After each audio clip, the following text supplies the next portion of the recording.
घरकुल योजना आमच्या हक्काची, आमच्या हक्काची अंमलबजावणी झालीच पाहिजे. घरकुल योजना अंमलबजावणी झालीच पाहिजे.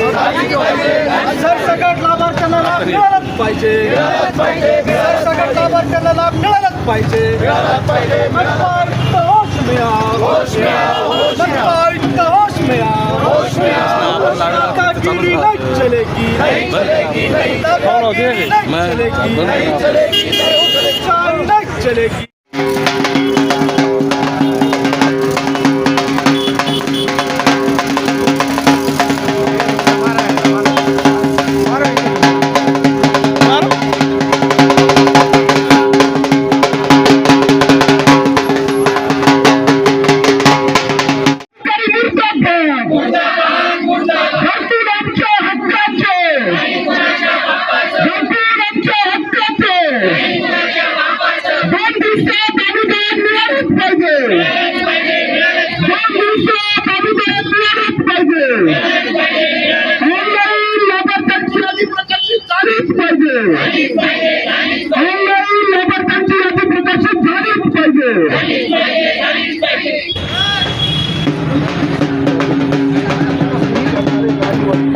मेरा मानना ये है कि आप उन लोगों के हक को मार रहे हैं जिनको हक आपको 3 साल पहले 2 साल पहले दे देना चाहिए था।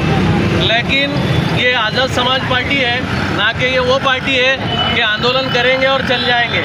अगर आप हमारे नाद को लगेंगे, हमारे लोगों की निधि अगर उनको वक्त पर नहीं देंगे, हमारे नेताओं ने जैसा कहा है कि 2 दिन में हमारे लोगों की निधि दे देना चाहिए।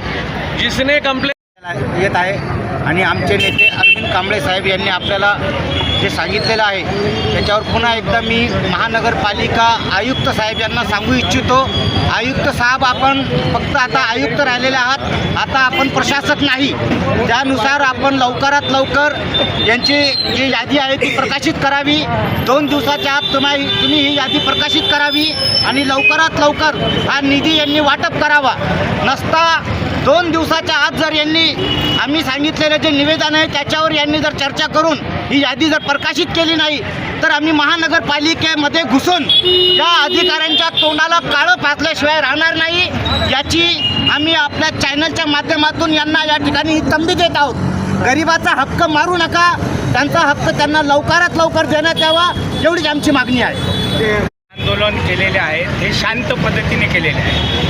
आता ह्याच्यानंतर शांत पद्धतीने आंदोलन करण्यात येणार नाहीत, शांत पद्धतीने यांना सांगण्यात येणार नाही. आम्ही आयुक्तांना शहरात फिरू देणार नाहीत जर यांनी या 2 दिवसामध्ये यादी प्रकाशित केली नाही तर. आणि आयुक्ताच्या तोंडाला काळं फासण्याचं काम आम्ही करू, ह्याची आयुक्तांनी नोंद घ्यावी. ह्याच्या आता सांगणं, त्यांना समजून सांगणं, हे करणं हा विषय संपलेला आहे. जे गरजू लाभार्थी आहेत त्यांची यादीच ते प्रकाशित करीत नाहीत. ह्याचं कारण काय? जाणून बुजून ते वेळ खाऊपणा करतात आणि थांबवायचा प्रयत्न करतात. त्याच्यामुळं त्यांच्यावर आम्ही कारवाई करणार आहोत. या ठिकाणी आम्ही एक आंदोलन या ठिकाणी पक्षाच्या वतीनं उभं केलेलं आहे. मागच्या 2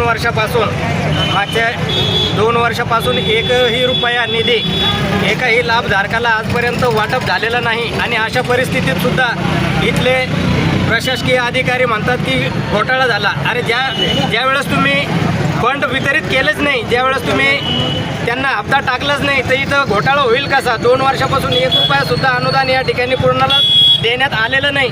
मग अनुदानच जरा दिलं नाही तर मग घोटाळा झाला कसा? तर घोटाळा कसा झाला मी सांगतो तुम्हाला. महानगरपालिकेच्या तिजोरीमध्ये घरकुलचे 35 कोटी रुपये पडून आहेत. त्या 35 कोटीचं व्याज जे खातं आहे ते सांगितलं नाही 35चे किती झाले म्हणून. आणि घोटाळा जो आहे तर हाच मुख्य घोटाळा आहे. ते लोणी खाण्याचं काम हे अधिकारी करू लागले. मागच्या 1.5 वर्षापासून एकही घरकुल लाभधारकाला त्याचा हप्ता भेटलेला नाही घराचा. आणि कोणीतरी एक येतो आणि तो म्हणतो इथं मोठ्या प्रमाणात घोटाळा होतो.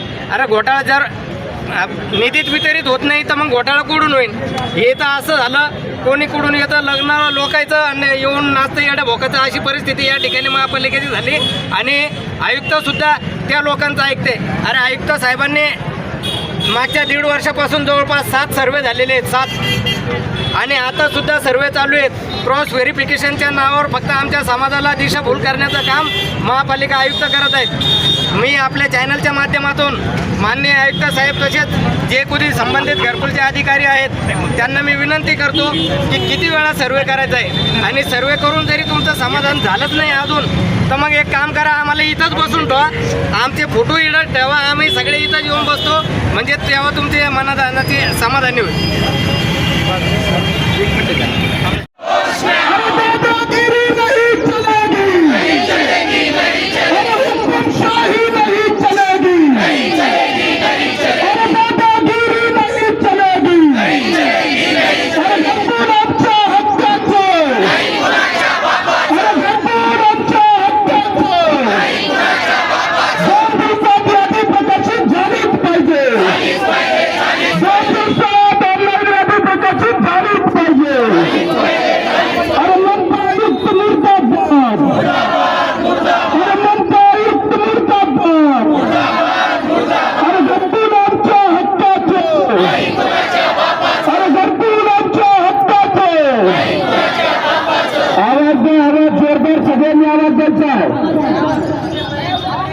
मेलेल्या माणसासारखं वागू नका, जिवंत माणसं असणे